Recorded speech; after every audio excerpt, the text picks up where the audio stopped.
चलो स्टार्ट करते हैं हम थर्मो। देखो, मैंने जैसे बताया ये बहुत बड़ा चैप्टर है, तुम्हें भी पता है क्लास में कितने दिनों में हुआ होगा, तो हमें उसे कम से कम टाइम में कवर करना है। क्योंकि एक तरह से क्रैश कोर्स मतलब क्या, तुम इम्पोर्टेंट पॉइंट्स को कवर कर रहे हो सारे।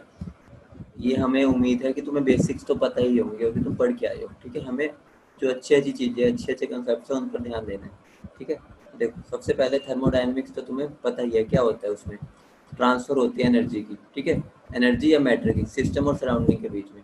ठीक है, तो होता क्या है ये, देखो इसके अंदर मैं कोशिश करूंगा कि तुम्हारा सब कुछ कवर हो जाए कम से कम टाइम में। देखो थर्मोडायनेमिक्स क्या है, इसमें हम एनर्जी और मैटर का ट्रांसफर पढ़ते हैं। ठीक है, ये होते हैं हमारे थर्मोडायनेमिक्स।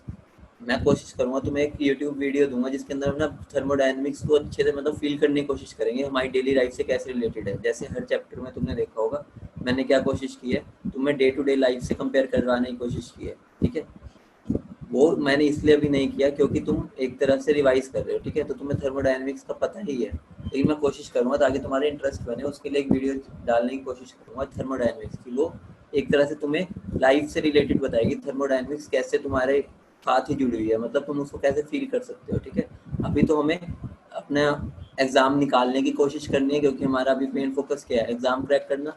तो इसलिए भी हम इंपॉर्टेंट पॉइंट्स करेंगे। ठीक है, तो थर्मोडायनेमिक्स क्या है, ट्रांसफर ऑफ। देखो अभी जो इतना पार्ट मैं तुम्हें करा रहा हूँ ना, एक वीडियो भेजूंगा जिसके अंदर तुम्हें ये सब कुछ फील होगा कि एक्चुअली में होता क्या है। ठीक है, जो बिल्कुल अभी स्टार्टिंग पहली बार ही कर रहे हैं एक तरह से, अभी उन्होंने सोचा कि अभी हम तैयारी स्टार्ट करते हैं। ठीक है, तो उनके लिए वो बेनिफिशियल होगा, बहुत होगा। लेकिन अब जैसे क्रैश कोर्स का मतलब यही है कि हम सब कुछ थोड़े टाइम में कवर करें, तो उसके लिए हमें ऐसे ही चलना पड़ेगा जैसे मैं तुम्हें बता रहा हूँ, तो इसको बस मेरे साथ चलते रहना। ठीक है, तो थर्मोडायनेमिक्स क्या है, ट्रांसफर ऑफ एनर्जी और मैटर का। ठीक है, अब देखो सिस्टम और सराउंडिंग क्या होते हैं तुम्हें पता है। देखो जो मैं बात बोल रहा हूँ उनको ध्यान से सुनते रहना बस। जो सिस्टम होता है वो क्या होता है, ऐसा कोई भी पार्ट जो हमारे ऑब्जर्वेशन के अंदर हो। ठीक है, और सराउंडिंग क्या होती है, कुछ भी पार्ट जो सिस्टम को छोड़ के हो। ठीक है, बात क्या है, सिस्टम हमेशा मेरा क्या होगा, रियल। ये बात हमेशा ध्यान रखना। ठीक है, सिस्टम हमेशा मेरा क्या होगा, रियल। मतलब कि जैसे अगर मैं इधर बैठा हूँ, तुम अपने घर बैठे हो, मेरे सिस्टम मतलब क्या, अगर मैं तुम्हारे ऊपर, जैसे अभी मैं तुम्हारे ऊपर काम कर रहा हूँ, मतलब मैं तुम्हें सिखा रहा हूँ, तो तुम मेरे क्या हो गए, सिस्टम। लेकिन वो रियल पार्ट पार्ट होना चाहिए। अगर मैं बोल दूँ कोई मार्स पे कोई बंदा बैठा है, उसे मैं सिखा रहा हूँ और वो मैं इमेजिन कर रहा हूँ, तो मैं उसको सिस्टम नहीं बोल सकता। सिस्टम मतलब क्या होना चाहिए, वो रियल पार्ट होना चाहिए। ठीक है, और सराउंडिंग भी हमेशा रियल ही होगी। ठीक है, तो ये बात ध्यान रखना। तुम अपने वो ना बना देना कि भाई जो एग्जिस्ट ही नहीं करता उस पर, उसको हम कभी भी सिस्टम या सराउंडिंग नहीं बोल सकते। तो सिस्टम और सराउंडिंग हमेशा रियल पार्ट ही होते हैं। ठीक है, रियल होने चाहिए, वो इमेजिनरी नहीं। ठीक है, उसके बाद क्या आती है, बाउंड्री। बाउंड्री क्या होती है, जो मेरे सिस्टम और सराउंडिंग को सेपरेट करती है। ठीक है, सिस्टम और सराउंडिंग को जो सेपरेट करती है वो मेरी क्या होती है, बाउंड्री। अब एक बात हमेशा ध्यान रखना, बाउंड्री क्या हो सकती है, रियल भी हो सकती है और इमेजिनरी भी। बहुत इंपॉर्टेंट पॉइंट है ये, अगर तुम्हारा बेसिक क्लियर नहीं है तो कुछ फायदा नहीं। बाउंड्री मेरी रियल भी हो सकती है, इमेजिनरी भी, लेकिन मेरे जो सिस्टम और सराउंडिंग है वो हमेशा क्या, रियल ही होंगे। ठीक है, ये हमेशा बात ध्यान रखना, बाउंड्री में रियल इमेजिनरी दोनों हो सकती है। ठीक है, तो अब मेरा देखो सिस्टम और सराउंडिंग को मिला के हम यूनिवर्स बोलते हैं। चलो ये बात हो गई। अब सिस्टम कितने टाइप के हो सकते हैं, क्लोज हो सकता है, ओपन हो सकता है, क्लोज हो सकता है और आइसोलेटेड हो सकता है। ठीक है, ओपन मतलब क्या हो गया, जिसमें एनर्जी भी इधर से उधर जा सके और मैटर भी, क्योंकि खुला पड़ा है सिस्टम, मतलब एक तरह से ओपन है, दान मतलब जिसने लेना लो, जो मर्जी लो। ठीक है, वो एनर्जी भी ट्रांसफर हो सकती है, मैटर भी। क्लोज में क्या होता है, एनर्जी तो जा सकती है लेकिन मैटर नहीं। जैसे कि तुम लगा लो, जब हम थर्मो, हमारे घर जो ग्लास होता है उसमें क्या होता है, अगर हम उसको बंद कर दे या ऊपर से एक प्लेट रख दे तो क्या होता है, एनर्जी तो ट्रांसफर हो रही है, तभी तो हमारा ठंडा हो जाता है जो हमारी चाय वगैरह होती है। ठीक है, लेकिन मैटर, चाय नहीं है कि चाय आधा हो जाएगा अगर हमने उसको बंद करके रखा हुआ, खोल के रखा हुआ तो हो जाता है क्योंकि वेपोरेशन हो जाती है उसमें। तो वही बात हो गई कि हमने ओपन सिस्टम कर दिया उसको। क्लोज मतलब क्या, हमने एक बोतल ली, उसके अंदर गर्म पानी डाल दिया। ठीक है, उसमें थोड़ी देर बाद वो ठंडा हो जाता है क्योंकि एनर्जी ट्रांसफर हो पा रही है, लेकिन मैटर नहीं हो सकता, तो उसको हम क्लोज बोलते हैं। आइसोलेटेड क्या हो गया, ना एनर्जी ट्रांसफर होगी ना मैटर, मतलब दोनों चीजों को हमने बांध दिया, भाई कुछ भी नहीं निकलना चाहिए, कोई निकला तो तुम्हारा गला काट दिया जाएगा। ठीक है, तो आइसोलेटेड कौन से हो गए, जिसमें कुछ भी नहीं निकल सकता। उसके बाद बाउंड्री की बात आती है। बाउंड्री को हम कैसे डिफ्रेंशिएट कर सकते हैं, दो बेसिस होते हैं। एक होता है अगर हम एग्जिस्टेंस के बेसिस पे उनको डिवाइड करें, एग्जिस्टेंस मतलब रियल और इमेजिनरी, मैंने अभी तुम्हें बताया ही है। हमारी बाउंड्री दोनों तरह से हो सकती है, रियल भी और इमेजिनरी भी। ठीक है, रियल मतलब क्या हो गया, सच्ची में है कुछ, और इमेजिनरी हम अपने माइंड में निकाल लेते हैं। सॉरी, देखो, लेकिन अगर हम नेचर के बेसिस पे बाउंड्री को डिफरेंशिएट करें तो वो दो तरह की होती है। एक डायथर्मल वॉल, जिसके अंदर देखो सिस्टम ये है, ये मेरा सराउंडिंग है। ठीक है, एस और एस क्या बता रहे हैं, मेरा सिस्टम, ये मेरा सराउंडिंग, उनके बीच में एनर्जी ट्रांसफर हो सकती है, ठीक है। जैसे अभी मैंने तुम्हें बताया था सिस्टम सराउंडिंग, जैसे हम ग्लास ले लेते हैं, ठीक है, उसके अंदर लेकिन अगर हम एडियाबैटिक वॉल मतलब क्या हो गया ना, सिस्टम और सराउंडिंग के बीच में एनर्जी भी ट्रांसफर नहीं हो पा रही। रीजन क्या है? क्योंकि हमने उसको बंद कर दिया एक तरह से। कैसे हम बोल सकते हैं, मान लो हम थर्मोफ्लास्क जो लेते हैं, याद करो, हम 100% नहीं ले सकते क्योंकि वो बनाना बहुत मुश्किल है, लेकिन हम उसको मान लेते हैं कि 100% है। तो तुम्हें पता ही है, हम इसमें गर्म पानी डालते हैं वो गर्म ही रहता है, ठंडा डालते हैं वो ठंडा ही रहता है। क्यों? क्योंकि वो एडियाबैटिक वॉल्स के प्रिंसिपल पे बेस्ड होता है, मतलब उसमें से एनर्जी भी क्या होती है, इधर उधर नहीं जा सकती, ठीक है। अब अगली बात, ये जो बात पॉइंट बोल रहा हूँ ना, देखने में तुम्हें इतना छोटा लग रहा होगा, लेकिन इसकी वैल्यू मैं तुम्हें कैसे बताऊँ, मतलब कितनी बढ़िया, मैं बोल भी नहीं पा रहा, इतनी ज्यादा इसकी वैल्यू होती है ना। हीट और वर्क, जो ये दो वर्ड टर्म्स है ना, पूरा थर्मोडायनेमिक्स इसी पे बेस्ड है, इतना तो तुम्हें आइडिया हो ही चुका होगा। हीट और वर्क जो होता है पूरे चैप्टर में यही चलता रहता है, ठीक है। ये होते क्या, ये एनर्जी नहीं होती, ध्यान से सुनो। हम पूरा चैप्टर में हीट और वर्क बोलते हैं, लेकिन वो एनर्जी नहीं है। कितनी बड़ी बात है, मतलब कि मेरे से तो बोली भी नहीं जा रही है।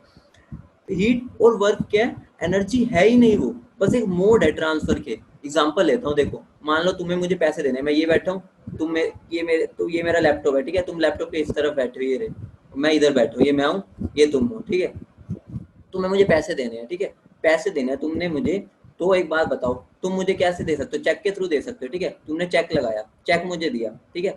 जब तक मेरे पास चेक पैसे में कन्वर्ट नहीं होगा, जब तक मेरे को उसे कैश नहीं मिलेगा, उस चेक का मेरा कोई वजूद नहीं है। अगर मैं किसी को जाके कहूंगा भाई ये मेरे पास चाहे 10 करोड़ का चेक है, मैं उसे कहूंगा भाई मुझे एक वो कर दे, मुझे 10 रुपए की चीज दे दे, अगर उस पर तुम्हारे साइन नहीं है, वो मतलब एक है तो वैसे चेक की, लेकिन जब तक वो एक कागज का टुकड़ा है, एक वो जो भिखारी भी होगा ना वो भी नहीं लेगा, क्योंकि उस पर साइन ही नहीं है, उसका कोई वैल्यू नहीं है। लेकिन जब वो कैश में कन्वर्ट हो जाता है तो उसकी पूरी वैल्यू है। मतलब क्या हो गया, जो हमारे हीट और वर्क है ना, वो एक मोड है। मोड मतलब जैसे चेक बोलते हैं ना, चेक, चेक की वैल्यू तभी है जब तक वो रास्ते में है। रास्ता मतलब क्या हो गया, देखो यहाँ से यहाँ जा रहा है, जब तक वो पैसे में कन्वर्ट नहीं हो रहा, अगर मेरे पास खाली चेक आ गया, उस पर साइन नहीं है, उसकी कोई वैल्यू नहीं है ना तुम्हारे पास है। जब तक वो तुम्हारे पास तो पूरी एक चेक की बुक पड़ी होती है, इसका मतलब ये थोड़ी तुम अमीर हो, उसमें अमाउंट थोड़ी भरा होता है। तो चेक हमारा क्या है, मोड है। मोड है बस एक कैश में कन्वर्ट करने का। चेक का कुछ वजूद नहीं है अपने आप में। मतलब अगर मैं बोलूँ कि चेक क्या है, एक कागज का टुकड़ा है, उसका वजूद बस तभी है जब वो बैंक में जाकर हमारा ट्रांसफर हो रहा है।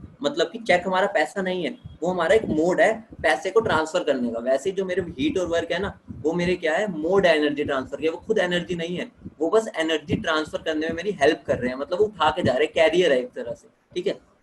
तो इस पॉइंट पर, ठीक है, बहुत बड़ा एक लेक्चर बन सकता है, बहुत बड़ा, मतलब इसको समझाने जाओ तो बहुत टाइम लग सकता है, लेकिन मैंने इसको शॉर्ट में समझाने की कोशिश की है, ठीक है। अब प्रॉपर्टीज को क्या है, प्रॉपर्टीज को हम अगर पाथ के फॉलोज पे क्लासीफाई करें, मतलब प्रॉपर्टीज की classification on the basis of path, ठीक है, तो वो दो तरह से हम उनको क्लासीफाई कर सकते हैं, एक स्टेट फंक्शन और एक पाथ फंक्शन, ठीक है। स्टेट फंक्शन क्या होते हैं, एक तरह से लगा लो जितना कुछ तुम थर्मो में पढ़े हैं ना, इन तीनों को छोड़ के वो सारे मेरे स्टेट फंक्शन है। स्टेट फंक्शन क्या मतलब कि उनकी स्टेट पे डिपेंड करेगा, ठीक है। पाथ फंक्शन क्या हो गया, जो पाथ पे डिपेंड कर रहे हैं, जैसे मैं तुम्हें बताया ये रास्ते पे डिपेंड करेगा। तुम मुझे पैसे कैसे दे रहे हो, चेक से दे रहे हो, ऑनलाइन पेमेंट में दे रहे हो, ऑनलाइन पेमेंट में भी कौन सा पेमेंट दे रहे हो, तुम पेटीएम कर रहे हो, भीम कर रहे हो, या तुम मुझे गूगल पे कर रहे हो, ये सारे मेरे मोड्स है। ये खुद पैसे नहीं है, बस एक मोड है पैसे ट्रांसफर करने का। तो उनके उनका पाथ पे डिपेंड करता है, ठीक है। बैंक में जाना है तो तुम्हें क्या करना पड़ेगा, बैंक में एक चेक डिपॉजिट करना पड़ेगा, उसके लिए तुम्हें अलग से एक ऐप खोलनी पड़ेगी अगर तुम पेटीएम कर रहे हो, ठीक है। गूगल पे में अलग एक तरह से तुम पाथ फॉलो कर रहे हो, ठीक है। पर तुम पैसे ट्रांसफर रहे हो, वैसे ही पाथ फंक्शन भी क्या है, एक तरह से एनर्जी का ट्रांसफर ही है, लेकिन वो क्या पाथ पे डिपेंड कर रहा है, मतलब तुम किस तरीके से जा रहे हो। उसके अंदर पाथ फंक्शन के एग्जाम्पल कौन कौन से होते हैं मेरे, हीट, वर्क और मेरा हीट कैपेसिटी, ठीक है। ये बात ध्यान रखना, डायरेक्ट क्वेश्चन आ जाता है। बाकी जितने भी तुम पढ़ते हो, ये टेम्परेचर, प्रेशर, वॉल्यूम, ए जी एच यू, सारे ये सारे मेरे क्या होते हैं, स्टेट फंक्शन, तो इनको तुम्हें याद रखना है। अगली बात क्या आती है, एक साइक्लिक रूल होता है, वो क्या बोलता है कि इन तीनों का डेरिवेटिव का मल्टीप्लाई का सब वो क्या होता है, -1। मतलब क्या, देखो हमने क्या किया, वी टी पी ऐसे एक साइकिल बना लो, ठीक है। मेरा साइकिल बन गया, ये यहाँ से यहाँ जा रहा है, फिर यहाँ से यहाँ, फिर यहाँ से यहाँ, ठीक है। ये मेरा, ये इस वे में मैं चला हूँ, ठीक है। ये मेरा वे चला है, ये मेरा टी है, ये वाला, ये रहा मेरा टी, ठीक है। तो देखो D V by D T, पहले ऊपर क्या डी वी, ये देखो वी के नीचे टी, और फिर पैर में क्या आ गया पी, ठीक है। फिर अगले में क्या होएगा, अब हमारा टी टॉप पे आ जाएगा, उसके नीचे पी, फिर पैर में क्या आ जाएगा वी, उसके नीचे में क्या आ जाएगा, P हमारा टॉप पे, उसके बाद उसके पैर, उसके नीचे V और उसके पैर में T। मतलब एक साइक्लिक रूल होता है। देखो dV/dt at constant pressure into dt/dP at constant volume into dP, ये dP ये वाला, dP/dV एट कांस्टेंट टेम्परेचर। मतलब साइकिल की फॉर्म में चलते हैं, उसका मल्टीप्लिकेशन तीनों का होता है -1। ठीक है। अब अगली बात आती है, हम प्रूव कैसे करते हैं कि कोई फंक्शन स्टेट फंक्शन है। हम कुछ भी नहीं, एक वही जो तुम मैथ्स में पढ़ते हुए आते हो उसी की चीज होती है, तो तुम्हें उससे लेना देना नहीं है, तुम्हारे लिए इतना इंपॉर्टेंट नहीं है। अब देखो अगली चीज क्या आ रही है, अगली चीज जो बहुत इंपॉर्टेंट है वो है ये प्रॉपर्टीज। ठीक है, प्रॉपर्टीज क्या होती है। अगर हम प्रॉपर्टीज को देखो, अभी हमने ऊपर किस वे में हमने प्रॉपर्टीज को किया था, classify on the basis of path follow. ठीक है, अब हम प्रॉपर्टीज को क्लासिफाई कर रहे हैं on the basis of thermodynamics. ठीक है, on the basis of thermodynamics basis. तो वो कौन कौन से होते हैं, ठीक है, एक होता है थर्मोडायनेमिक, एक होते हैं नॉन थर्मोडायनेमिक। देखो सबसे बड़ी हैरानी वाली बात सुनो, जो हम पूरे चैप्टर में पढ़ते हैं वो हम Q और W के बारे में ही पढ़ते हैं, क्योंकि घुमा फिरा के इन्हीं की बात होती है, और वो हमारे क्या होते हैं, नॉन थर्मोडायनेमिक प्रॉपर्टीज होते हैं। कितनी मजेदार बात है।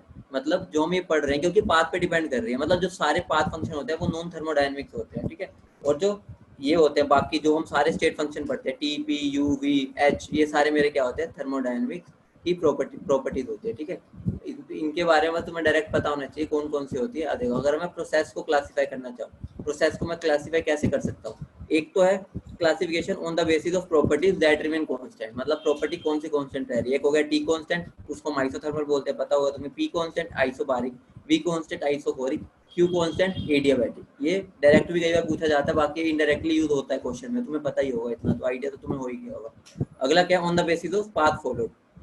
हम पाथ कौन सा फॉलो कर रहे हैं, रिवर्सिबल या नॉन रिवर्सिबल। रिवर्सिबल में पता है तुम्हें पी एक्सटर्नल और पी इंटरनल क्या होते हैं, इक्वल। नॉन रिवर्सिबल में क्या होते हैं, पी एक्सटर्नल और पी इंटरनल इक्वल नहीं होते। वो कैसे इक्वल होते हैं, जो पी एक्सटर्नल होता है ना, वो P internal plus delta P. मतलब क्या हो गया, मान लो मैं ऊपर से क्या कर रहा हूँ, प्रेशर लगा रहा हूँ। ठीक है, प्रेशर लगा रहा हूँ, ये मेरा इसका वो वैल्यू कितनी होगी मेरी, पी इंटरनल, जो मैं अंदर से मेरा पानी प्रेशर लगा रहा है या गैस जो मैंने लिया वो प्रेशर लगा रहा है, प्लस डेल्टा पी। इसको हम क्या बोलते हैं, इरिवर्सिबल। ठीक है, तो ये बात हो गई। अगला क्या है, वर्क को भी हम आगे दो तरीके से डिफाइन कर सकते हैं। देखो मैं सारी क्लासिफिकेशन कम से कम तरह से और उनको मतलब अच्छे से कंपैरिजन के फॉर्म में करने की कोशिश किया ताकि तुम्हें वहां पर सबके बीच में रिलेशन समझ आ सके। अब देखो, अब यहाँ पर देखो, ये मेरा क्या है, प्रोसेस। प्रोसेस तो हो गई, अब हमारी वर्क की बारी आती है। ठीक है, वर्क को हम कितने फॉर्म में क्लासीफाई कर सकते हैं। ठीक है, वर्क हमारा क्या होता है, एक मैकेनिकल हो सकता है, एक नॉन मैकेनिकल। तुम फिजिक्स में बहुत पढ़ चुके हो ये तो। ठीक है, मैकेनिकल वर्क क्या होता है, due to pressure difference. Non mechanical जो अदर प्रेशर को छोड़ के दूसरी तरह से जो वर्क होता है। ठीक है, अब वो कैसे हो सकता है देखते हैं अभी। देखो जो प्रेशर डिफरेंस की वजह से आता है वो यूजलेस है केमिस्ट्री के लिए, क्योंकि तुम्हें पता है केमिस्ट्री में हम इस वर्क के बारे में ज़्यादा नहीं पढ़ते, पढ़ते भी है तो हम डायरेक्ट एक फॉर्मूला यूज करते हैं। ठीक है, और फिर वो फॉर्मूला क्या होता है, minus P external D V. ठीक है, लेकिन जो वर्क केमिस्ट्री के लिए यूजफुल है, जो कि प्रेशर के अलावा आ रहा है, वो मेरा कौन सा होता है, नॉन मैकेनिकल। वो कौन सा होगा, जैसे delta G, Gibbs free energy, वो क्या मेरा नॉन मैकेनिकल वर्क है। ठीक है, अब साइन कन्वेंशन, साइन कन्वेंशन तो बहुत इंपॉर्टेंट है।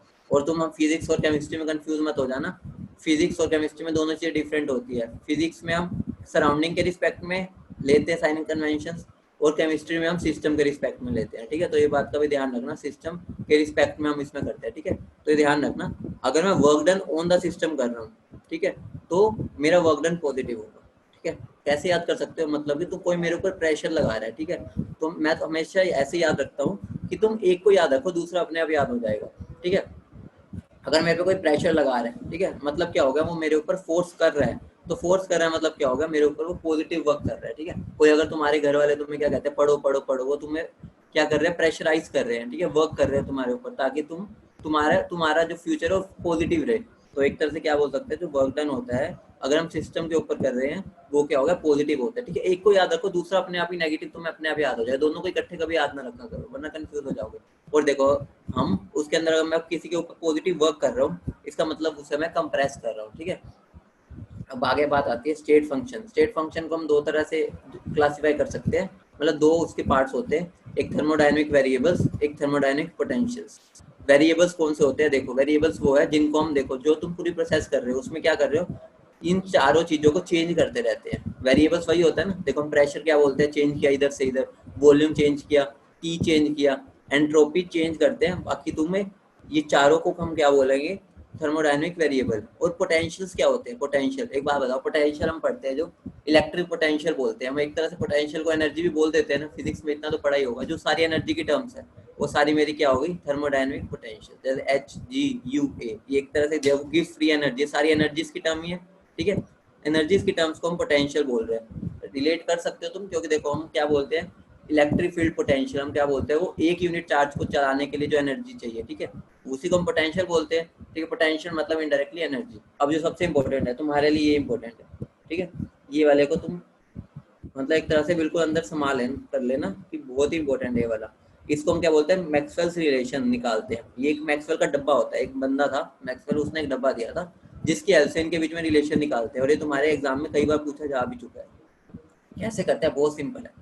एक बॉक्स बनाओ, ठीक है, एक बॉक्स बना लिया तुमने, ठीक है, जैसे ये बना हुआ, उसके बाद ऐसे ये बना लो इसको सी, यहाँ हर कॉर्नर पे लिखो, ऐसे ही ऑर्डर में लिखना, सी पी वी टी।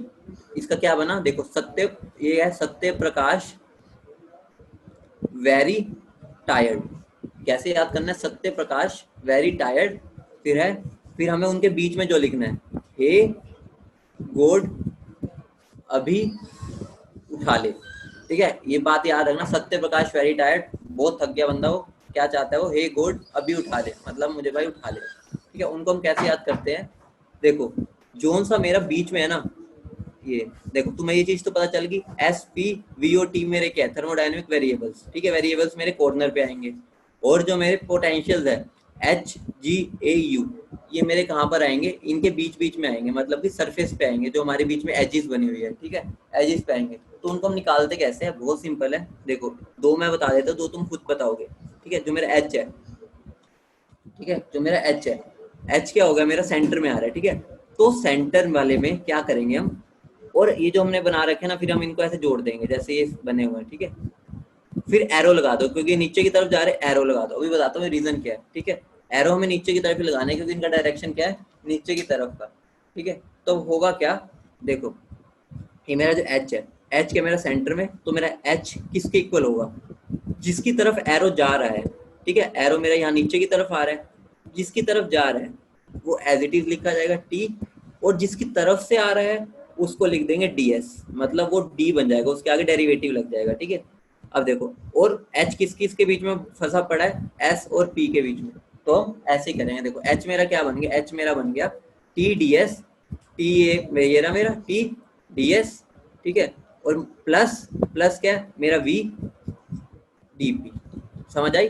देखो एक और मैं समझा देता हूँ, यू है जैसे मेरा यू, ठीक है, ये मेरा यू वाला है, ठीक है। यू मेरा क्या किसके इक्वल होगा, एस और टी के साथ कुछ मल्टीप्लाई होगा, देखते क्या मल्टीप्लाई होगा, वी और पी के बीच में मल्टीप्लाई होगा, तो क्या बनेगा टी यू के फॉर्म में। देखो जिसकी तरफ हमारा एरो जा रहा है वो हमारा पहले लिखा जाएगा टी, और जिसकी तरफ से जा रहा है उसके आगे एस लग जाएगा, तो टी डी एस, और एरो मेरा नीचे की तरफ ही जा रहा है तो मेरा पॉजिटिव रहेगा, प्लस टी डी एस हो गया। और देखो दूसरा एरो मेरा, देखो अब मेरा यू किसके बीच में दूसरा फंसा हुआ है, वी के बीच में, ठीक है। तो मेरा किसकी तरफ मतलब एरो किधर की तरफ जा रहा है, मेरा नीचे की तरफ आ रहा है, लेकिन हमें कहाँ जाना है, ऊपर की तरफ, तो मेरा यहाँ नेगेटिव साइन आ जाएगा, ठीक है। और रहेगा वही जो सामने है जस्ट उसके P, और जो उसका साथी है उसके आगे D लग जाएगा, माइनस पी डी। वैसे G के लिए, अब G के लिए देखो, G में देखो क्या आ रहा है मेरा, G के लिए मेरा क्या हो जाएगा, G में ध्यान से देखो इधर, P और T का एक रिलेशन बनेगा, मतलब P dP बनेगा और T dt बनेगा, जो उनके सामने वाले हैं वो एज इट इज लिखे जाएंगे। तो अगर मैं G के लिए निकाल रहा हूँ तो मेरा क्या आएगा, V, और उसका जो उसके पड़ोस में बैठे है उसके आगे क्या लग जाए, dP, माइनस क्यों आया, क्योंकि देखो ये एरो नीचे की तरफ जा रहा है, लेकिन हमें कहाँ ऊपर की तरफ जाना है, क्योंकि हमें देखो एस जी के लिए हमें ऊपर की तरफ जाना पड़ेगा, क्योंकि टी तो उसका पड़ोसी है, उसके सामने मेरा जो है वो ऊपर बैठा है, ठीक है। उसके लिए हमें क्या ऊपर की तरफ जाना पड़ेगा, एरो के वो अगेंस्ट जा रहा है, मतलब जो मेरा एरो बना हुआ था यहाँ पे उसके अगेंस्ट है, तो माइनस लग जाएगा, माइनस, और देखो एस क्या मेरा सामने, और ये मेरा क्या लग गया डी टी, ठीक है। ये चारों रिलेशन है, तुम ऐसे याद कर सकते हो कर लो, बाकी ऐसे याद रखना किसी के बस का नहीं है, जब तक वो उसको 1000 बार ना लिखे, और इतना टाइम नहीं है, तो मैजिक स्क्वायर से तुम उसको आराम से कर सकते हो, ठीक है। अब आगे देखो,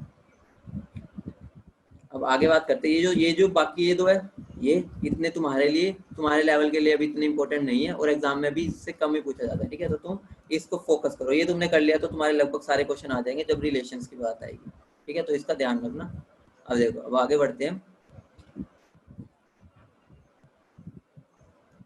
ये वाला जो है ना, एक बार तुम खुद प्रैक्टिस करना, ठीक है। मुझे उम्मीद है कि ये थोड़ा सा अगर तुमने पहले नहीं कर रखा तो तुम्हें थोड़ी दिक्कत आ सकती है, तो घर पे एक बार प्रैक्टिस करो। ना समझ आए तो अगली क्लास में दोबारा बता दूंगा, लेकिन एक बार प्रैक्टिस करो। समझो, ये मैंने तुम्हें जो ट्रिक बताई है कैसे किया उस हिसाब से, तो चारों को अपने आप लिख के देखना, ना समझ आए दोबारा पूछ लेना, क्योंकि इतने कम टाइम में ये बताना थोड़ा सा मुश्किल ही होता है, ठीक है। तो लेकिन फिर भी मैंने कहा इसलिए बता दिया, कुछ जिसको समझ आ जाएगा बहुत अच्छी बात है, जिसको नहीं आया वो मेरे से अगली क्लास में दोबारा पूछ लेना, लेकिन एक बार पहले खुद ट्राई करना, ठीक है। अगली बात क्या आ रही है, इंटरनल एनर्जी की। तो इंटरनल एनर्जी मेरी क्या होती है, एनर्जी किसी भी सिस्टम की जो कि आइसोलेटेड स्टेट में हो, ठीक है, उसकी एनर्जी को हम क्या बोलते हैं, इंटरनल एनर्जी, ठीक है। इंटरनल एनर्जी क्या होती है, जितनी भी एनर्जी, एनर्जी मतलब क्या होगा, काइनेटिक, पोटेंशियल, इलेक्ट्रिक, वो इलेक्ट्रॉनिक होगी, वाइब्रेशनल होगी, जो भी सिस्टम के पास एनर्जी होती है उसको हम इंटरनल एनर्जी बोलते हैं, ठीक है। लेकिन हम इसको कैलकुलेट तो नहीं कर सकते, क्योंकि एक बात बताओ, सारी तुम्हारे अंदर जितनी एनर्जी है उनको कैलकुलेट करना बहुत मुश्किल है। तो हम उनको दो पार्ट्स में डिवाइड कर देते हैं, एक होगी टेम्परेचर डिपेंडेंट, एक टेम्परेचर इंडिपेंडेंट, ठीक है। ये जो मेरी सारी एनर्जीज हैं जितनी भी होती है, kinetic, potential, electronic, vibrational, rotational, जितनी भी होती है, उनको हमने दो पार्ट्स में डिवाइड कर दिया। जो टेम्परेचर पे डिपेंड करती है उनको अलग कर दिया, जो टेम्परेचर पे नहीं करती उनको अलग। उसके बाद हमने क्या किया, हमने अब क्या किया, टेम्परेचर चेंज कर दिया, ठीक है। टेम्परेचर चेंज करने पे क्या होगा, ये तो वही रहेगी इनकी वैल्यूज, क्योंकि टेम्परेचर डिपेंड कर ही नहीं रही। तो ये अगर मान लो मेरा U1 है, ठीक है, ये Q1 है, इसकी एनर्जी मेरी क्या है, U01 प्लस U जो टेम्परेचर पे डिपेंड कर रही है, ठीक है, ये हो गई मेरी, ठीक है। और अगर मैं U2 निकाल रहा हूँ, U2 क्या है मेरी, जो मेरी टेम्परेचर पे डिपेंड, अब मैंने जो टेम्परेचर चेंज किया उसमें मेरा देखो वो सेम ही रहेगा, क्योंकि ये टेम्परेचर पे डिपेंड कर ही नहीं रही, ये वाली तो पहले वाली है जो ये टेम्परेचर इंडिपेंडेंट है ये। लेकिन ये मेरी चेंज हो जाएगी, ठीक है, ये मेरी चेंज हो जाएगी, ये मेरा क्या बन जाएगा, U-T2 वाला, ठीक है। ये मेरा U-T2 हो गया। अब बात देखो, अगर मैं दोनों को सब्ट्रैक्ट करता हूँ, इसको और इसको, तो मेरा क्या आ जाएगा, डेल्टा U। ये तो मेरे कट जाएंगे क्योंकि ये तो चेंज ही नहीं हुए, माइनस करेंगे कट जाएंगे, लेकिन ये मेरे क्या हो जाएंगे, माइनस हो जाएंगे। और हमें पता है एक ही बस हमारा क्या होता है, एनर्जी होती है जो टेम्परेचर पे डिपेंड करती है। एक ही हमारी यूनिट एनर्जी होती है जो टेम्परेचर पे डिपेंड करती है, वो क्या होती है, काइनेटिक एनर्जी। तुमने स्टेट्स ऑफ मैटर में अच्छे से पढ़ रखा है, kinetic energy is a function of temperature, ठीक है। वही होती है बस जो टेम्परेचर पे डिपेंड करती है, बाकी सब टेम्परेचर इंडिपेंडेंट होती है। तो अगर हम दोनों को माइनस करेंगे तो हमारा क्या आ जाएगा, equal to change in kinetic energy. तो ये बात ध्यान रखना, इंटरनल एनर्जी को हम खुद कैलकुलेट कभी नहीं कर सकते, लेकिन उसका जो चेंज होता है, मतलब डेल्टा यू, उसको ही कैलकुलेट करते हैं। तो हमेशा कभी भी देख लेना, तुम्हारी बुक्स में हमेशा वो डेल्टा यू या डी यू ही लिखा होता है, कभी तुम्हें यू लिखेगा वो मिलेगा ही नहीं। इन छोटी छोटी बातों पर हम कभी ध्यान नहीं देते बस। लेकिन होता क्या है, यू क्या होता है, हम निकाल ही नहीं सकते ऐसे, हम डेल्टा यू ही निकाल सकते हैं हमेशा। इस वजह से हम हमारी बुक्स में जनरली हर जगह डेल्टा यू लिखा होता है, यू इज इक्वल टू कभी नहीं लिखा होगा, डेल्टा यू लिखा होगा। क्यों, क्योंकि हमारा जो होता है वो डेल्टा यू ही निकाल सकते हैं, ठीक है। अगली बात क्या आ रही है, हमें ये निकालना कैसे है, ठीक है। तो हमारा डेल्टा यू का फॉर्मूला क्या होता है, हमारा देखो सबसे पहले बात आ रही है, हमें डिग्री ऑफ फ्रीडम निकालने पड़ता है। डिग्री ऑफ फ्रीडम तुम्हें पता ही है क्या होता है, 3n होता है, ठीक है। n की वैल्यू क्या होती है, हमारे कितने एटम्स है, अगर मोनोएटोमिक है, मोनोएटोमिक मतलब n की वैल्यू 1 हो गई, तो डिग्री ऑफ फ्रीडम कितने हो गए, 3, ठीक है। अगर डायटोमिक है, n की वैल्यू 2, तो डिग्री ऑफ फ्रीडम मेरी कितनी हो गई, 6, ठीक है। और अगर n की वैल्यू 3 होगी तो डिग्री ऑफ फ्रीडम में टोटल हो गए 9, ठीक है। अब देखो मेरे डिग्री ऑफ फ्रीडम मान लो जितने भी होते हैं, ये कंफर्म है कि उसमें से जो पहले 3 होंगे वो ट्रांसलेशनल ही होंगे, ठीक है। उसके बाद जो बचेंगे वो 2 रोटेशनल हो सकते हैं, ठीक है, या 3 रोटेशनल हो सकते हैं। वो डिपेंड करेगा कि वो हमारा नॉन लीनियर है या लीनियर है, ठीक है। इतना थोड़ा सा तुम्हें आइडिया होगा ही डिग्री ऑफ फ्रीडम क्या होती है, ठीक है। तो मेरा क्या हो गया, या तो 2 रोटेशनल हो सकते हैं या 3 रोटेशनल हो सकते हैं, और बाकी जितने भी बचे वो सारे कौन से होते हैं, हमारे वाइब्रेशनल, ठीक है। तुम्हारे लिए एक अच्छी बात है, हीट कैपेसिटी में हम वाइब्रेशनल डिग्री ऑफ फ्रीडम नहीं लेते, तो हमारे लिए बस एक ट्रांसलेशनल बचा और एक रोटेशनल बचा। रोटेशनल अगर मेरा लीनियर मॉलिक्यूल है तो उसकी वैल्यू 2r होगी, अगर मेरा नॉन लीनियर है उसकी वैल्यू 3r होगी। तो ये बात ध्यान रखना, मॉलिक्यूल लीनियर है या नॉन लीनियर, वो तुम्हें निकालना आता ही है, केमिकल बॉन्डिंग में तुम्हें इतना तो पता ही है कैसे निकालते हैं, ठीक है। तो मेरी डेल्टा यू क्या हो गया, 3/2 टी। ये 3/2 के टी हुआ, कैसे हुआ, ये होता है हाफ के टी होता है, ठीक है। और हमारे पास मोनो एटॉमिक के लिए डिग्री ऑफ फ्रीडम 3 होती है, तो मेरा क्या हो गया 3/2 के टी, क्योंकि एक के लिए हाफ के टी, तो 3 के लिए क्या होगा 3/2 के टी। लेकिन हम यू तो निकाल नहीं सकते, इसलिए हम डेल्टा यू निकालते हैं। डेल्टा यू क्या होगा 3/2 के डेल्टा टी। तो डेल्टा टी मेरा कहाँ चला गया इधर, तो मेरा delta u by delta t क्या आ गया 3/2 के, ठीक है। अगर हम एक मोल के लिए बात कर रहे हैं तो वो क्या हो जाएगा 3/2 आर, ठीक है। और delta u by delta t ही मेरा क्या होता है सीवी, ये तो तुम्हें पता ही है, delta u by delta t क्या होता है मेरा सीवी। अगर हम डायटोमिक के लिए बात कर रहे हैं, एक डिग्री ऑफ फ्रीडम की एनर्जी होती है मेरी हाफ के टी, ठीक है, एक की होती है। तो 3 की मेरी कितनी होगी, देखो 6 आई टोटल मेरे पास, 6 में 3 ट्रांसलेशनल है, 2 रोटेशनल है, क्योंकि मैंने बताया है लीनियर की अगर हम बात कर रहे हैं उसमें 2 रोटेशनल होते हैं, ठीक है। तो मेरा क्या हो गया, और हमें ये चीज़ पता ही है 2 तो हमेशा लीनियर ही होगा, ये तो नॉर्मल सी बात है। अगर 2 है, 2 है तो वो मेरा हमेशा लीनियर ही होगा, नॉन लीनियर तुम बना ही नहीं सकते, लगे रहो पूरा दिन चाहे लगे रहो, ठीक है। तो अब देखो 3 ट्रांसलेशनल है, तो एक की वैल्यू अगर हाफ के टी है तो 3 की कितनी होगी 3/2 के टी, और बाकी 2 रोटेशनल है, ठीक है। वाइब्रेशनल होती है लेकिन हीट कैपेसिटी में नहीं लेते, तो मेरा क्या हो गया के, ये वाइब्रेशनल वाली तो लेंगे ही नहीं, तो इसकी मेरी क्या हो गई 2 इंटू 1/2 के टी, तो ये मेरी टोटल वैल्यू क्या आ जाएगी डेल्टा यू की 5/2 के डेल्टा टी। तो डेल्टा टी को नीचे ले जाओ, तो delta u by delta T की वैल्यू क्या आ गई 3/2 आर, ठीक है। और वो सीवी होती है, तुम्हें पता ही है सीवी की वैल्यू 3/2 के लेते हैं या आर लेते हैं अगर मोल के लिए बात कर रहे हैं, ठीक है। अब देखो, अब हम आगे ट्राइएटॉमिक की बात करते हैं, ठीक है। ट्राइएटॉमिक में क्या होगा, ट्राइएटॉमिक अब तुम कुछ सोच के देखो, ठीक है। ट्राइएटॉमिक में सबसे पहले डिग्री ऑफ फ्रीडम निकालो, डिग्री ऑफ फ्रीडम क्या होगी 3 इंटू 3 9 आ जाएगा। अब इसमें 2 केस बन सकते हैं, या लीनियर हो सकता है या नॉन लीनियर। लीनियर होगा अगर, तो मेरा क्या होगा, लीनियर के अंदर मेरे 3 ट्रांसलेशनल, 2 रोटेशनल, और बाकी जितनी बची वो क्या हो गई वाइब्रेशनल। लेकिन अगर मैं नॉन लीनियर की बात करूंगा, वो क्या होगा 3 ट्रांसलेशनल, 3 रोटेशनल और 3 ही वाइब्रेशनल, हमें पता है, ठीक है। बाकी 3 हम कैसे निकाल रहे हैं, इन दोनों में से 9 को माइनस कर दो, देखो 3 और 3 6 हो गया, माइनस 9 जो टोटल है, तो बाकी कितनी बची 3। इसमें देखो 3 और 2 5 हो गया, माइनस 9, ये क्या हो गया 4 बची, जितनी बचेगी वो सारी वाइब्रेशनल होती है, ठीक है। अब देखो 3 टी है, ठीक है, तो 3 टी और 3 आर है, 3 के लिए 3/2 के टी और 3/2 के टी, कितना हो गया 3 के टी हो गया, ठीक है। तो अगर हमें डेल्टा यू निकालेंगे तो 3 के डेल्टा टी हो जाएगा, तो delta u by delta t क्या हो जाएगा 3 के हो जाएगा, which is equal to CV. तो अगर हम ट्राई एटॉमिक के लिए नॉन लीनियर मॉलिक्यूल के लिए सीवी की वैल्यू पूछे तो क्या आएगी 3 के, ठीक है। अगर हम सीवी एम पूछेंगे, वो मोलर हीट कैपेसिटी पूछेंगे, तो क्या हो जाएगा 3 आर। वो तुम्हें पता है गैस कांस्टेंट और बोल्ट्जमैन कांस्टेंट में क्या फर्क होता है, ठीक है। अगर अब मैं लीनियर की बात करूंगा, लीनियर के लिए मेरा क्या आएगा 3/2 के टी प्लस 2/2 के टी, ठीक है। तो मेरा क्या बन जाएगा 5/2 के टी, ठीक है। अब हम लेकिन हम डेल्टा यू निकालते हैं तो 5/2 के डेल्टा टी हो जाएगा, तो डेल्टा टी को नीचे ले जाओ, तो मेरी सीवी की वैल्यू क्या आ गई 3/2 के टी, ठीक है। ये हो गया। अब अगली बात क्या आती है, अब मेरे को इंटरनल एनर्जी निकालनी है, ठीक है, इंटरनल एनर्जी किसी बॉडी की। तो ये ध्यान रखना, हमारा जनरल फॉर्मूला ये होता है इंटरनल एनर्जी का, और एंथैल्पी का जनरल फॉर्मूला ये होता है। लेकिन अब तुम कहोगे सर हमें तो ये पता था डेल्टा यू क्या होता है, सीवीडीटी होता है, हम इतने टाइम से यूज करते हुए आ रहे हैं। वो क्यों यूज करते हुए आ रहे हैं, क्योंकि हम आइडियल गैस के लिए निकाल रहे हैं, और आइडियल गैस के लिए हमारा क्या होता है, ये वाली जो वैल्यू है ना, ये वैल्यू वो 0 होती है। इस वजह से जो मेरा ये निकालते हैं तुम इंटरनल एनर्जी, वो क्या होता है सीवीडीटी। मतलब हम बस बोल देते हैं जो इंटरनल एनर्जी है वो फंक्शन ऑफ टेम्परेचर है, वो हम आधा देखा होता है उसके अंदर, वो आइडियल गैस के लिए होता है बस। U is a function of temperature only, ठीक है।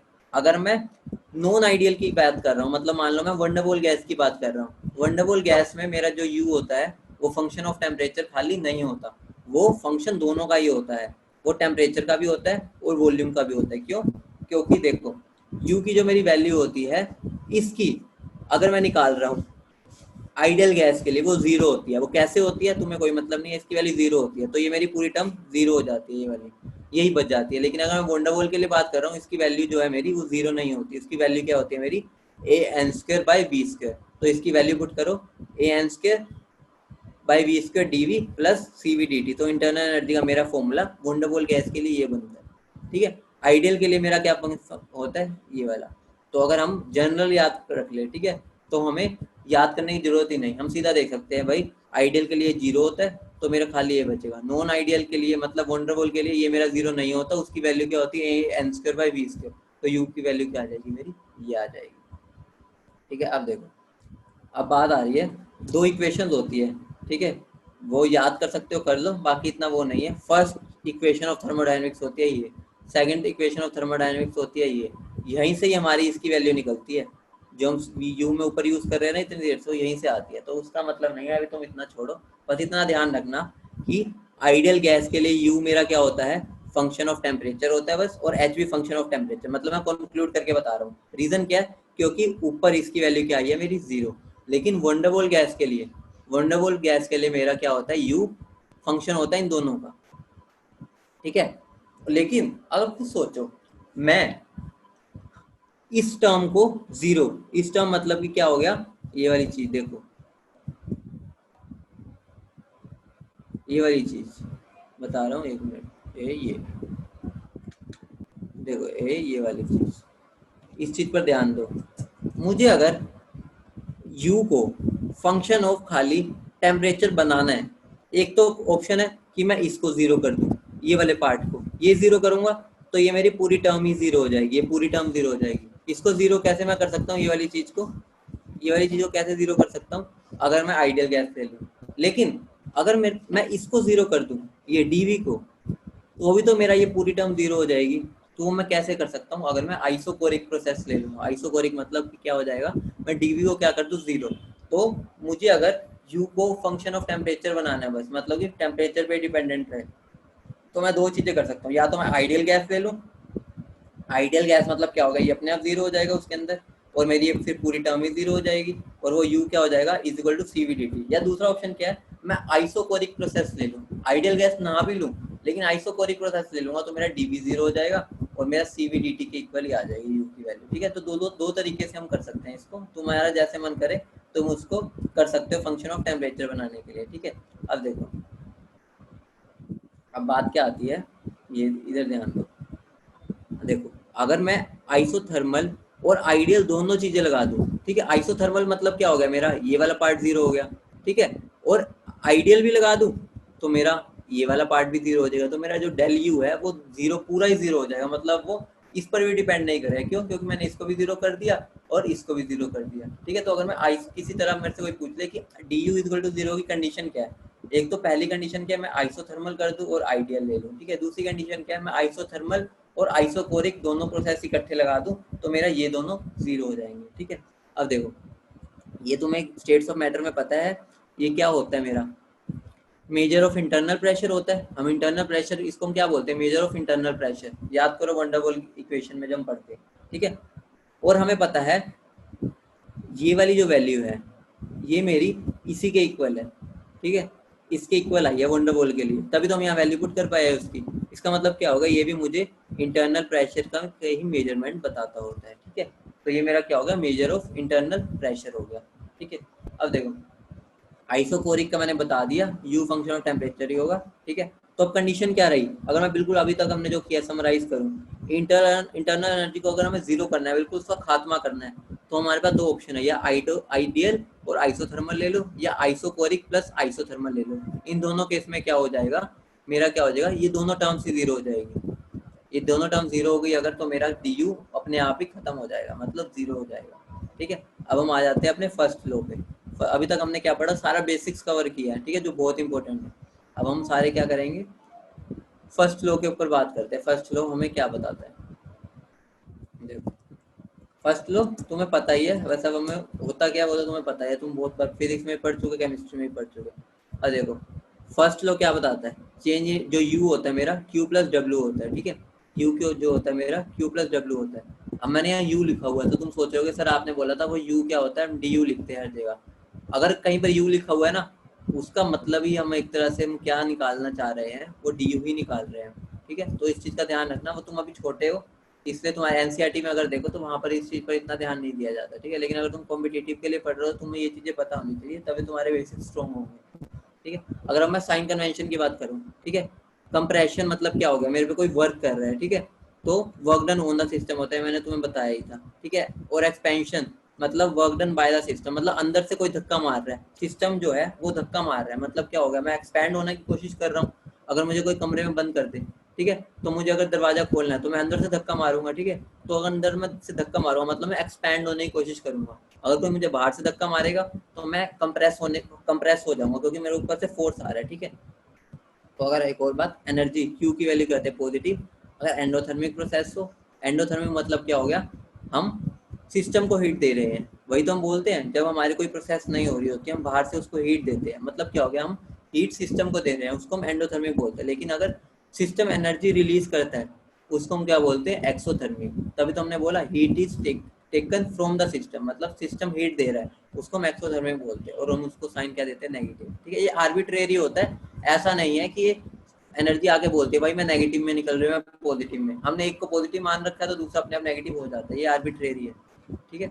मतलब किसी ने स्टार्टिंग में बोल दिया कि हम ऐसे फॉलो करेंगे तो सब मानते हुए चल रहे हैं, वरना दिक्कत हो जाती है। अब देखो एक बात ध्यान रखना, अगर हम साइक्लिक की प्रोसेस की बात कर रहे हैं, साइक्लिक मतलब क्या हो गया, मैं यहाँ से शुरू हुआ, यहाँ से, ठीक है, घूम के वापस यहीं पे पहुंच गया, एक साइकिल कंप्लीट कर दी, तो मेरी जो चेंज इन इंटरनल एनर्जी होगी ना वो जीरो होगी। क्यों? क्योंकि देखो मैं यहीं से स्टार्ट हुआ, और तुम्हें पता है डेल्टा यू क्या होता है, मेरा स्टेट फंक्शन होता है, वो हमारा ही बस स्टेट पर डिपेंड करता है कि मैं कहाँ पर खड़ा हूँ, ठीक है। अगर मैं घूम के आया, मैं 10 राउंड चाहे मारा है, लेकिन एंड में मैं वहीं पहुंच गया, तो मेरी इंटरनल एनर्जी जीरो हो गई। मतलब एक तरह से लगा दो जैसे तुम डिस्प्लेसमेंट पढ़ते हो ना, हम डिस्प्लेसमेंट में क्या पढ़ते हैं, हम यहाँ से चले वापिस अगर आ गए, चाहे 10 राउंड मार के आए हो, तो डिस्प्लेसमेंट जीरो होती है, लेकिन डिस्टेंस जीरो नहीं होता, क्योंकि हम फिर काउंट करने लग जाते हैं कितना हम भागे, ठीक है। तो वैसे साइक्लिक के लिए इंटरनल एनर्जी भी मेरी क्या होती है, जीरो। और ये जो मेरा सिंबल होता है ऊपर ऐसे सर्कल वाला, ये साइक्लिक को रिप्रेजेंट करता है।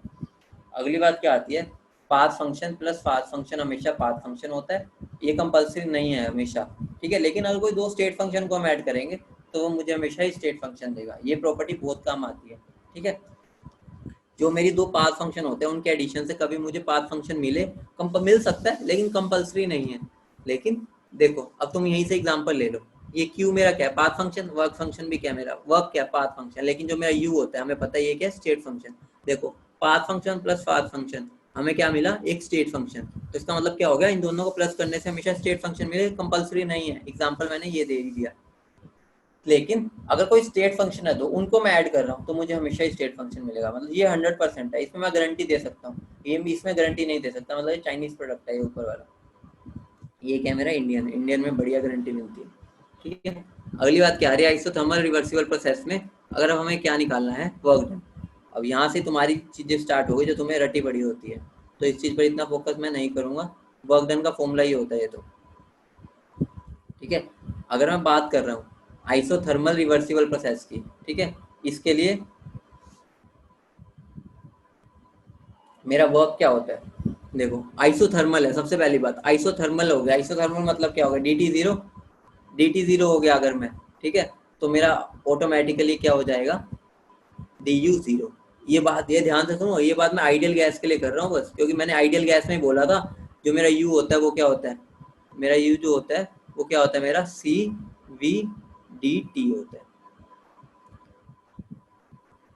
ठीक है, सी वी डी टी होता है, यू जो मेरा होता है, ये आइडियल गैस के लिए होता है या आइसोकोरिक के लिए। मैं आइडियल गैस के लिए वर्क बोलना चाहूँ तो देखो मेरा अगर डी टी जीरो हो गया क्योंकि आइसोथर्मल है, तो मेरा चेंज इन इंटरनल एनर्जी भी क्या हो जाएगा, जीरो, ठीक है। तो मेरा ये अगर जीरो हो गया तो मेरा जो क्यू हो जाएगा वो माइनस ऑफ डब्ल्यू हो जाएगा, ठीक है। और डब्ल्यू मेरा क्या होता है, -2.303 एनआरटी log V2/V1, ये मेरा एक्सपेंशन के लिए होता है, ठीक है, याद रखना एक्सपेंशन के लिए मैं बात कर रहा हूँ, -2.303 एनआरटी log V2/V1, और ये आइडियल के लिए बात कर रहा हूँ, तभी तो मेरा डी यू जीरो हो पाया है, ठीक है। तो मेरा वर्क डन, लेकिन अगर मैं निकालना चाहूँ वंडरवॉल के लिए, वंडरवॉल के लिए तुम्हें पता है डी यू क्या हो जाएगा, वंडरवॉल के लिए अगर मैं बात करना चाहूँ तो मेरा क्या बनता है, वर्क डन की यू देखो, यू मेरा जीरो उसमें नहीं होता, क्योंकि मेरा क्या देखो सीवीडीटी तो जीरो हो जाएगा अगर मैं आइसोथर्मल की बात कर रहा हूँ, ठीक है। लेकिन जो मेरी दूसरी टर्म थी जो वी पे डिपेंड कर रही थी वो तो जीरो नहीं होगी, तो मेरी इंटरनल एनर्जी क्या आ जाएगी, -an²।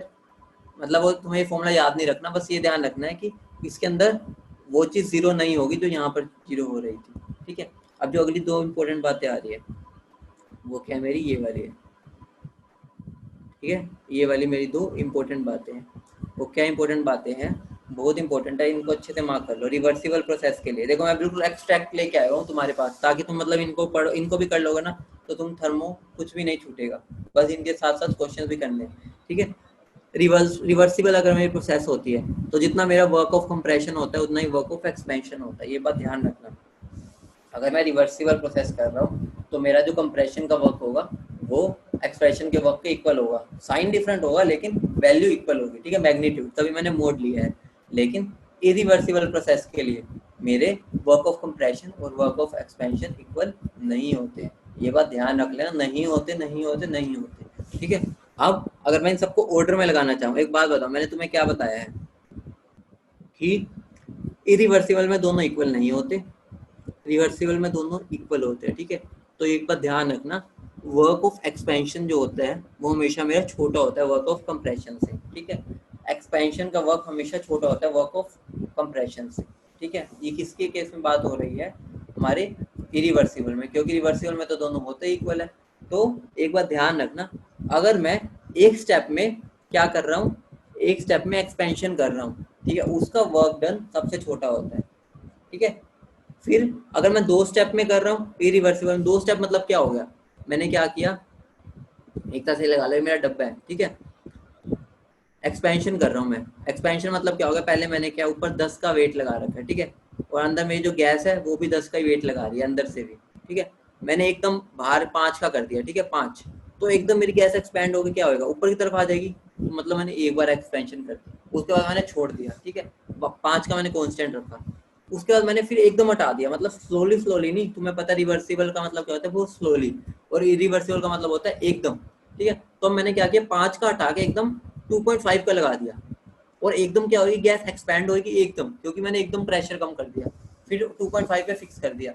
तो वहां पर मैंने दो स्टेप्स में किया, तो हमेशा ध्यान रखना इरिवर्सिबल में के एक्सपेंशन में मेरा जो एक स्टेप में होता है वो वर्क सबसे छोटा होता है, दो स्टेप में करूंगा तो और बढ़ेगा, ऐसे कर करके 3 में करूंगा, 4 में करूंगा, और अगर मैं इनफाइनाइट स्टेप्स में करूंगा, अगर मैंने इनफाइनाइट में कर दिया वो तो मेरा अपने आप ही रिवर्सिबल में कन्वर्ट हो गया। रिवर्सिबल का मतलब यही होता है कि मैं बहुत ही स्लोली स्लोली कर रहा हूँ। अगर मैं इरिवर्सिबल को इतनी स्लोली करूंगा, मतलब इनफाइनाइट स्टेप्स में करूंगा, तो वो रिवर्सिबल में कन्वर्ट हो जाएगा। मतलब क्या होगा, मैं करोड़ों स्टेप्स में कर रहा हूँ, करोड़ों स्टेप्स मतलब क्या हो गया, बिल्कुल प्यार प्यार से प्रेशर कम कर रहा हूँ, बहुत प्यार से, तो उसी को तो हम रिवर्सिबल बोलते हैं। तो अगर मैं इरिवर्सिबल को रिवर्सिबल में कन्वर्ट करना तो मैं इनफाइनाइट स्टेप्स कर दूंगा, ठीक है। और मुझे पता है रिवर्सिबल का जो वर्क डन होता है वो मेरे किसके इक्वल होता है, वर्क डन ऑफ इरिवर्सिबल, वो भी इनफाइनाइट स्टेप्स ऑफ कंप्रेशन, ठीक है।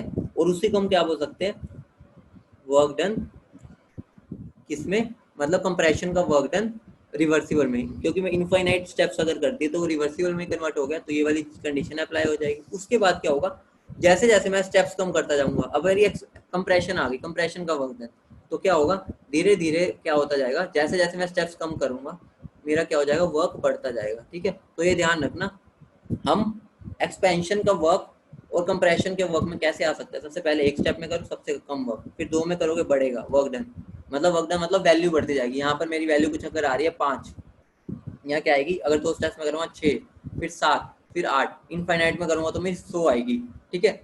फिर मैं इनफाइनाइट कंप्रेशन में चला जाऊँगा, मतलब रिवर्सिबल कंप्रेशन में, तो मेरी क्या 1000, फिर मैं जैसे जैसे स्टेप्स कम करता जाऊँगा मेरी वैल्यू बढ़ती जाएगी, 1000 से क्या होगी 999, ऐसे कर करके फिर जब मेरा लास्ट स्टेप हो जाएगा यहाँ पे मेरी वर्क डन क्या हो जाएगा, अराउंड 2000 हो गए, मतलब कि हमारा क्या हो रहा है, वर्क डन बढ़ता जा रहा है इधर से इधर जाने में, ठीक है।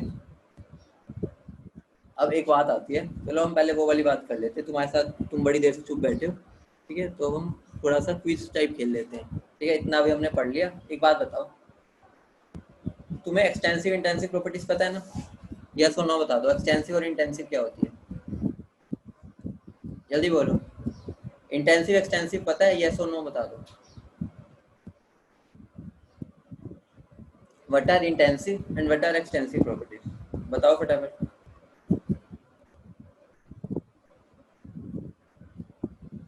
क्या होती है बताओ, पता है ना, एक्सटेंसिव कौन सी होती है, जो मेरी मास पे डिपेंड करती है, मतलब अमाउंट पे डिपेंड करती है, ठीक है। और इंटेंसिव कौन सी होती है, जो मास पे या अमाउंट पे डिपेंड नहीं करती, ठीक है।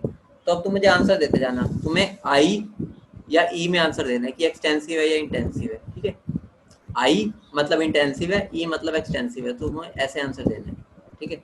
तो मुझे बताओ वॉल्यूम जो है मेरी वो इंटेंसिव है एक्सटेंसिव है, जल्दी बताओ। वॉल्यूम फटाफट, एक्सटेंसिव है इंटेंसिव, जल्दी बताओ। वॉल्यूम क्या है? मास क्या है? मास क्या है? मास। अब मुझे बता दो लेंथ क्या है? लेंथ लेंथ लेंथ फटाफट, लेंथ क्या? लेंथ, लेंथ का बता दो क्या है, जल्दी बताओ।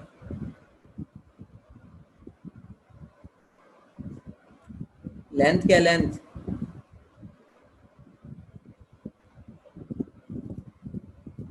इंटेंसिव है लेंथ।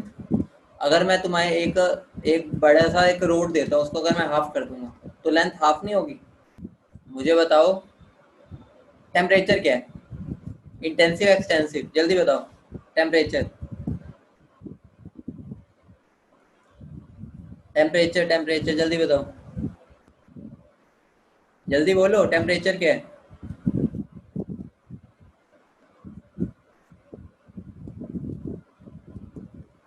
फोर्स क्या है? फोर्स, फोर्स क्या है?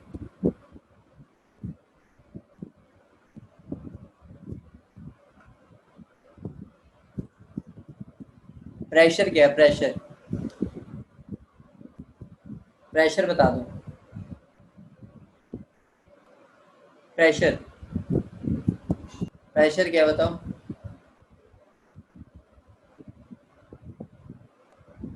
रिद्धि बजाज ने बस सही बताया है, प्रेशर मेरा इंटेंसिव होता है। कैसे होता है एक बात बताओ।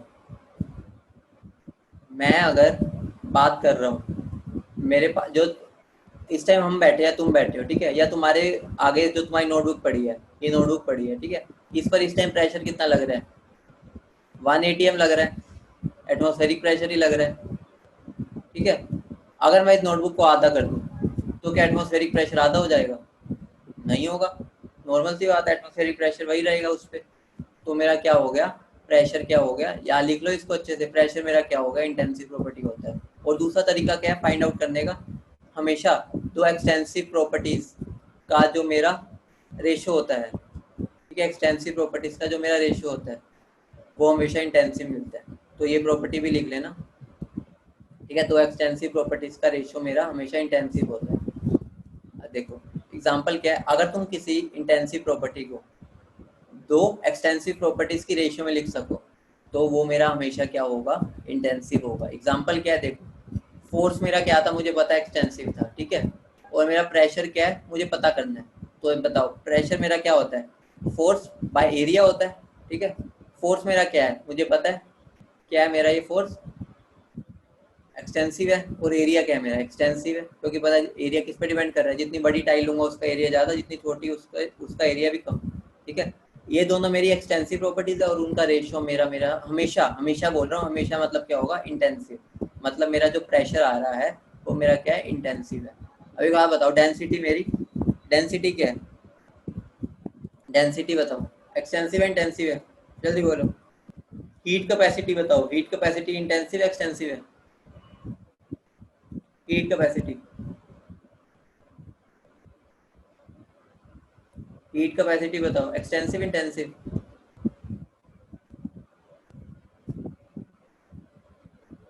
इसमें बच्चे सारे मिक्स आंसर क्यों दे रहे हैं? कंफ्यूजन क्यों हो रही है इसमें? खुद सोचो। किसी का आई आ रहा है, किसी का ई आ रहा है।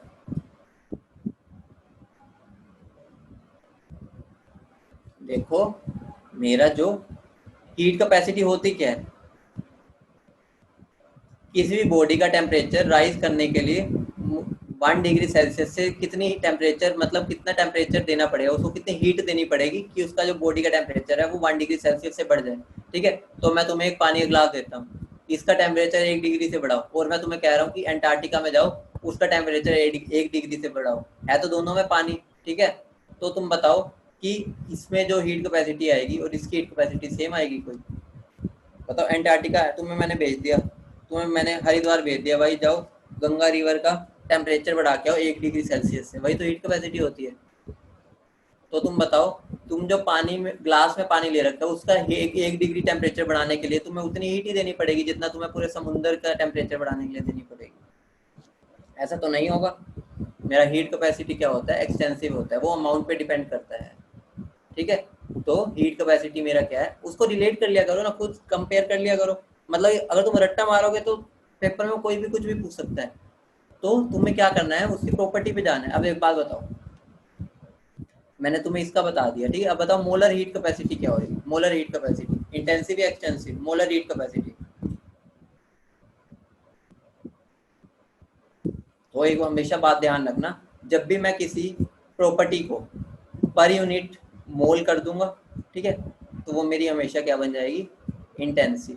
ठीक है, तो हमेशा ध्यान रखना, मैंने दो रूल्स बताए, एक तो ये वाला एक्सटेंसिव है, एक्सटेंसिव वाला, और एक ये वाला कि अगर मैं पर यूनिट मोल के लिए निकालूँ कि कोई भी चीज़, तो मेरी क्या हो जाएगी, हमेशा पर यूनिट मोल या किसी भी पर यूनिट कर दूँ मैं, मतलब पर यूनिट मोल भी हो सकता है, per unit KG, per unit कुछ भी, पर यूनिट वॉल्यूम कुछ भी, तो वो मेरी क्या हो जाती है, पूरी एक तरह से फिक्स हो जाती है, मतलब इंटेंसिव प्रॉपर्टी बन जाती है। अब मुझे एक और बात बता दो, रेजिस्टेंस क्या होगा, एक्सटेंसिव इंटेंसिव, जल्दी बता दो। अगर सबने सही दिए मैं छोड़ दूंगा, जल्दी बताओ मेरा ये क्या होता है, जल्दी बताओ मेरा रेजिस्टेंस क्या होता है, एक्सटेंसिव या इंटेंसिव, और रेजिस्टिविटी क्या होती है। एक बात बताओ, तुम्हारा रेजिस्टेंस क्या होता है, रो एल बाई ए होता है ना, तुम्हारा फिजिक्स का ये वैसे तो, ठीक है। तो अगर मैं क्या कर रहा हूँ, लेंथ बढ़ा रहा हूँ, ठीक है, लेंथ बढ़ा रहा हूँ अगर मैं, तो मेरा रेजिस्टेंस किसी वायर का ज़्यादा होता है। अगर मैं एरिया उसका कम करता हूँ या ज़्यादा करता हूँ तो रेजिस्टेंस कम हो जाता है। ठीक है, और रेजिस्टिविटी क्या होती है ये बताओ। तुम मुझे सोच के मेरे को मैसेज में बताओगे रेजिस्टेंस और रेजिस्टिविटी क्या है, ठीक है, तुम्हें खुद सोचना है, फिर मैं तुम्हें इसका आंसर दूंगा। मैंने तुम्हें हिंट दे दिया थोड़ा सा, अब तुम एक बार सोचना, फिजिक्स में तुमने बहुत पढ़ लिया, ये 11th 12th में यही पढ़ा है, ठीक है, तो ये सोचना है एक बार। अब अगली बात क्या आ रही है, अगली बात करो तो टाइम वैसे खत्म ही हो गया। अगली क्लास में हम एडियाबैटिक प्रोसेस स्टार्ट करेंगे, ठीक है, एडियाबैटिक प्रोसेस।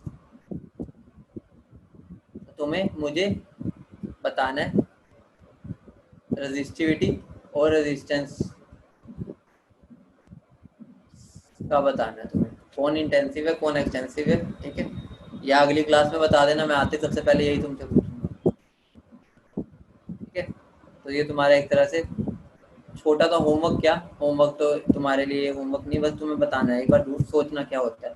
ये नहीं है कि तुम नेट पे ढूंढने लग जाओ, ये सब टाइम वेस्ट नहीं करना, अपना दिमाग लगाओ, 1-2 मिनट में सोचना, और बस ये नहीं है कि कभी नेट पे पूरा सर्च करने लग जाओ, पूरा दिन निकाल दो इस चीज़ पर, ठीक है। तुम्हारा मैं टेस्ट नहीं ले रहा, तुम्हें बस सिखा रहा हूँ, ठीक है। तो चलो मिलते हैं नेक्स्ट क्लास में।